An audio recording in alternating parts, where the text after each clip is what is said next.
እና ተስፋ ቆራጭ ለሆኑ ሰዎች መልእክት አለኝ ዛሬ። ዮርዳኖስ ይባላል። ተመልከቱት። እንዴት ናችሁ?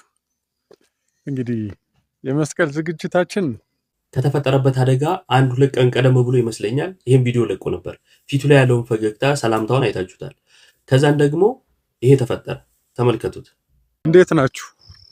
ዛሬ በረኝነት ላይ እንዳለው እንደምታዩት ቀኝ አይኔን እንጨት ተፈናጥሮ መጥቶኝ ኦልሞስት ምንም አይታየኝም እንዳለ ደም። እንደምታዩት እንጨት ተፈናጥሮ አይኑን መታው። ከዛን ወደ ሐኪም ቤት ሄደ እና ቀለል አድርጎ ነበር ሐኪም ቤት ሄደን እናያለን ከዛን አሳውቃቸዋል ምናምን ነገር ያለው ማለት ነው። በሚያሳዝን ሁኔታ የተፈጠረው ግን ከዛ በኋላ እንደዚህ ነበር። ያው የአይንን ውጤት ነገረኝ ስላላችሁ ልንገራችሁ። አይኔን ሕክምናዬን ጨርሼ ነው የመጣሁት። አሁን ፍጹም ጤንነት ላይ ነው የምገኘው። ያው ነገር ግን ለአንዱ አይናችን ጤንነት ሲባል አንደኛው ሙሉ ለሙሉ ወጥቷል ማለት ነው እንደዚህ እና መነጽር የማረገው ያው አንድ አይን ያለው ባፈር አይጮትም አይደል የሚባለው። በፊት 2 አይን ይዤ ነበር ይሄንን ተረት ምተረተው። አሁን ትክክለኛው ጊዜው መጥቷል። ስለዚህ ለአንድ አይኔ ስል ለሴፍቲ መነጽር አደርጋለሁ። የሚገርመው ነገር ከዚህም በኋላ ፊቱ ላይ ያለው ፈገግታ በቃ ኖርማል ሆኖ ነው ተቀብሎታልና እኛ ብንሆን አይን ማጣት ቀላል ነገር አይደለም። በትንሽ ነገር ምን ያህል አማራሪዎች ነን፣ ምን ያህል ተስፋ ቆራጭ ነን። ከዚህ በኋላ እንዴት እኖራለሁ በቃ ህይወት በቃ ምናምን ምንል ሰዎች ነንና ለመጽናት እንደ ምሳሌ መውሰድ የምንችለው ሰው ነው ብዬ አስባለሁ። ሰርች እያደረጋችሁ ዮርዳኖስ አለሙ እያላችሁ ፎሎ አድርጉት፣ ተከታተሉት፣ አበረታቱት። በጣም አንተ የጽናት ሰው ነህ። እግዚአብሔር ከዚህም በላይ በጤና ይጠብቅ፣ ከዚህም በላይ ይባርክ፣ ነገሮችን ሁሉ እግዚአብሔር ያሳካልን። ሀብታም አይጸድቅም ተብሎ ተጽፏል። እኔ የት ጋር ተጻፈ አላውቅም። እኔ ይሄ ነገር ፈጽሞ ተቀብየው ማላቅ፣ እንደውም ድህነት ነው እንትን ኃጢአት። የሙፍቲን አጽም አውጥታችሁ ወደ ሌላ ቦታ ውሰዱ እየተባለን ያ ጀማ አባታችን ሙፍቲን ስናስብ አሁንም አናለባብስም። የተቀበሩበት ቦታ ሙስሊሙ ህዝብ ዘንድ መከፋፈልን የፈጠረ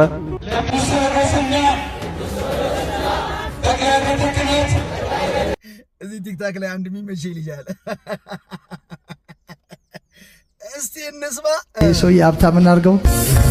ልስባ እንድምሰራው ንግድ አንተ እንድታመን ነው አሁን የምፈልገው። እዚህ ስቆም እኔ አይደለሁም ነገር ያለው ቀቢ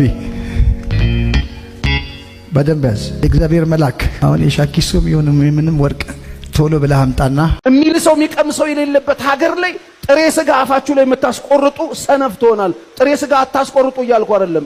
ምን አለ? ጸሎቴን ያልከለከለኝ ምህረቱንም ከኔ ያላራቀ እግዚአብሔር ይመስገን ይላል። ተመልከቱ ጋይስ፣ ጸሎቴን ያልከለከለኝ ነው የሚለው።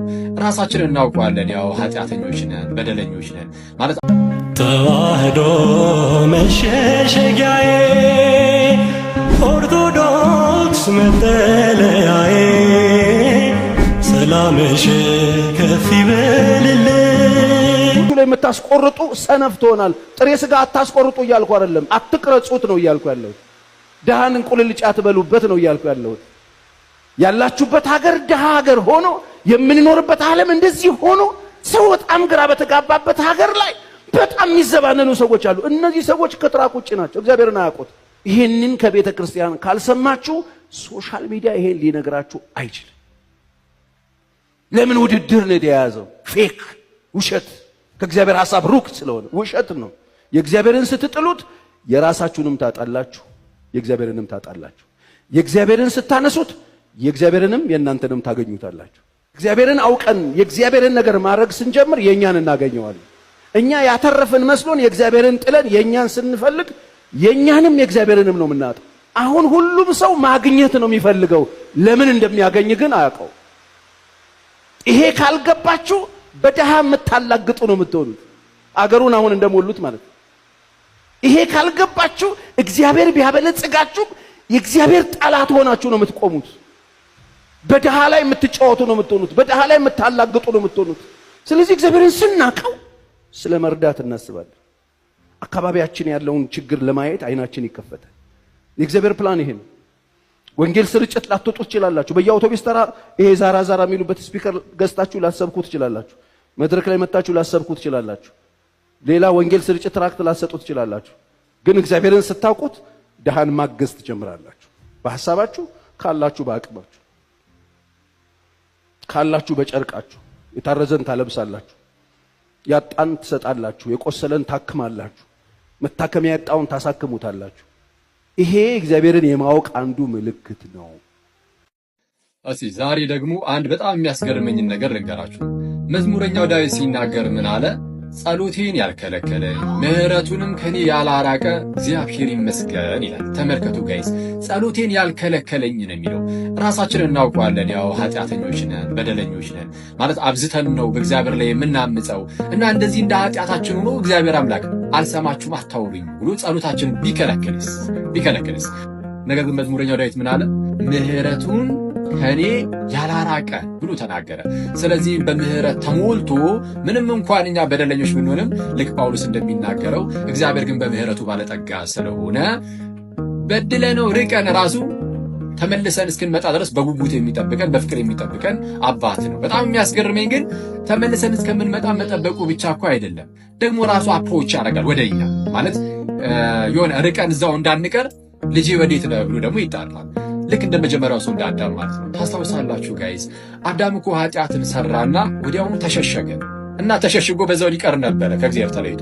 እግዚአብሔር አምላክ ግን መጣና አዳም ወዴት ነህ አለው። ስለዚህም አዳም መልሶ እግዚአብሔርን እንዲያናግረው እግዚአብሔር አምላክ ኢኒሺየት አደረገ ጉዳዩ እና ልጄ ወዴት ነህ፣ ልጄ ወዴት ነሽ የሚለው የእግዚአብሔር ድምፅ አሁንም ድረስ በኃጢአት ከእግዚአብሔር ራቅ ብለን ላለነው ሁሉ እንደሆነ ልብ ልንለው ይገባል።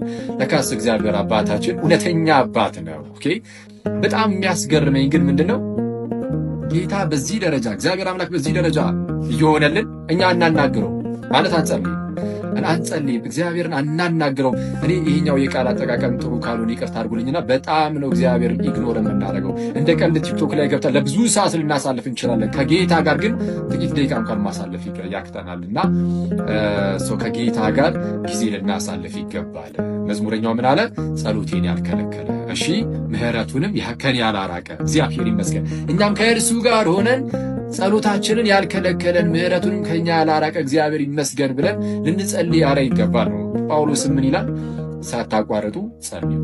ሙፍቲን አጽም አውጥታችሁ ወደ ሌላ ቦታ ውሰዱ እየተባለን ነው ያጀማ። አባታችን ሙፍቲን ስናስብ አሁንም አናለባብስም።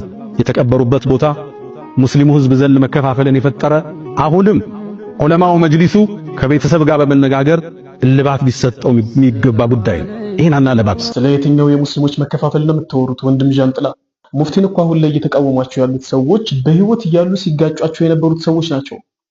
ሁሉንም በግለሰብ ደረጃ እናውቃቸዋለን። የሙስሊሙ አንድነት በህይወት እያሉ በህገ መንግስቱም ጸድቆላቸዋል። የመቃብር ቦታ ሆኗል። እንደ ጥፋት ያያችሁት ምኑን ነው? ቦታው በሳቸው መጀመሩ ኢንሻአላህ ሌላም ሰው ይخدምበታል። በሸሪዓችን ምንም የተወገዘ ነገር አይደለም። አይቻልም የምትሉ ከሆነ ማስረጃ አቅርቡ። ቀውሉን ቢላ ደሊል እንዳይሆንባችሁ።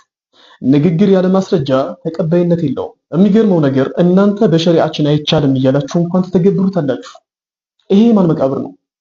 የሙፍቲ መቃብር እኮ አይደለም። የሸይኻችሁ የኢብኑ ተይሚያ መቃብር ነው። ስለዚህ ያለ ምንም ማስረጃ የሙፍቲን መቃብር እናስተካክላለን ከማለታችሁ በፊት የሸይኻችሁን መቃብር እልባት መፍትሄ ስጡት። የሸይኻችሁ መቃብር እልባት ሊሰጠው የሚገባ ጉዳይ ነው። ሌላው የገረመኝ ነገር እሳቸው የምንፈልገው የሙስሊሙ መቃብር ውስጥ ተቀብረው ስንገባ ለአባታችን ዱዓ ማድረግን ነው እኛ የምንፈልግ። በእናንተ አስተምህሮት ሰውየው ከሞተ በኋላ ሶደቃና ዱዓ ይደርሰዋል እንዴ? ስላልገባኝ ነው። አለኩል ሐል ከበፊት ያስቀደማችሁትን ነገር አሁን ላይ አትናዱት። ንግግራችሁ ይግጫጭባችሁ። ተዋህዶ መሸሸጊያዬ ኦርቶዶክስ መጠለያዬ ሰላምሽ ከፍ ይበልልኝ እናቴ ሁሌም ኖሪልኝ ሰላምሽ ከፍ ይበልልኝ